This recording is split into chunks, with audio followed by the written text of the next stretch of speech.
आपण बनवणार आहे शेवयाची खीर। तर त्यासाठी साहित्य घेतलंय मी 1 ग्लास दूध, त्याचप्रमाणे जाडे शेव असतात ना विदाऊट भाजलेले, ते शेव घेतलेले आहेत। तुम्हाला आवश्यक असेल तेवढं साखर आणि ड्रायफ्रूट घेतले आहेत, काजू आहे, बदाम आहे, जायफळ आहे आणि वेलची आणि थोडंसं साजूक तूप। मी हे पॅन तापायला ठेवलेलं आहे, त्यात आपण साजूक जे तूप घेतलं होतं ते तूप त्यामध्ये घातलं आहे। मी तापलं आहे ते शेवया जे आहे ते मी याच्यामध्ये घालत आहे आणि आपण 2 मिनिटं असं तुपात चांगलं परतवून घ्यायचं आहे।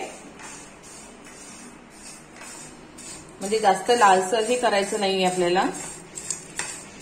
मी पाहू शकता मी शेवया जे आहेत ते असे जाडसर आणि न भाजलेले घेतलेले आहेत। ते एकदम बारीक शेवया असतात ना ते घातल्यावर ते एकदम घट्ट असं होतं। हे एकदम छान आणि फुलतात पण छान आणि घट्टही होत नाही आणि टेस्टलाही खूप छान लागतात। तर 2 मिनिटं आपण असंच परतवूया। बघा 2 मिनिटं झाली आहेत। तर आपण याच्यामध्ये आता घालूया दूध। तर याच्यामध्ये आपण दूध घालतोय,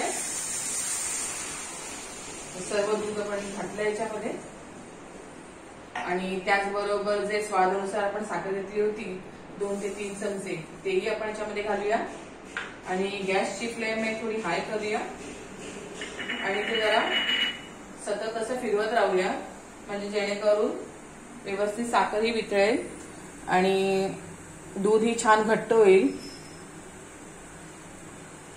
आणि शेव शिजेस तोपर्यंत आपल्याला चांगले असं परतवून घ्यायचं आहे पूर्णपणे आणि मगच आपण ड्रायफ्रूट घालणार आहोत। तुम्ही पाहू शकता तुपाचा लेहर वरती छान असा आलेला आहे आणि दुधालाही उकळी आली आहे। जशी दुधाला उकळी येईल तसं शेव ही छान शिजतील आणि एकदम मऊ असे होतील आणि झटपट होणारी अशी रेसिपी आहे। कोणी पाहुणे आले या काही सण आहे तर आपण झटपट ही रेसिपी आपण करू शकतो आणि अजिबात वेळही लागत नाही त्याला। आता गॅसचा फ्लेम मी थोडा स्लो करते। गॅसचा फ्लेम स्लो केलेला आहे। गॅसचा फ्लेम ह्यासाठी स्लो केला आहे की जेणेकरून दूध ओतून नाही गेलं पाहिजे, म्हणजे आपण खीर बनवतोय ती।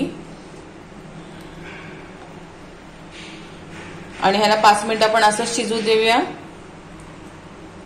हे पाहू शकता आपण जे शेव घातले होते ते छान असे मऊ असे नरम असे झालेले आहेत। तर आपण आता ह्याच्यामध्ये घालूया ड्रायफ्रूट,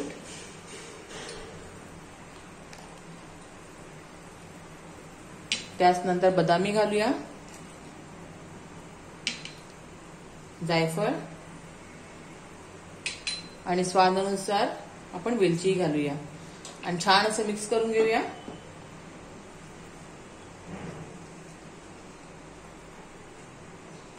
तुम्ही पाहू शकता ह्याला छान असं घट्टपणा झालेला आहे आणि शेव ही छान झालेली आहे। तर आता आपली शेव पूर्णपणे तयार आहे। तर आता आपण गॅसची फ्लेम बंद करायची आहे। गॅसची फ्लेम मी बंद केली आहे। त्याचप्रमाणे आता एका बाउलमध्ये आपण सर्व करूया ही खीर। ह्या बाउलमध्ये आता मी खीर काढत आहे। आमची खीर मजेदार अशी रेडी तयार आहे आता खाण्यासाठी। तर तुम्ही करून पहा। जर हा माझा व्हिडिओ तुम्हाला आवडला असेल तर माझ्या व्हिडिओला लाईक करा, सबस्क्राईब करा आणि शेअरही करा। धन्यवाद।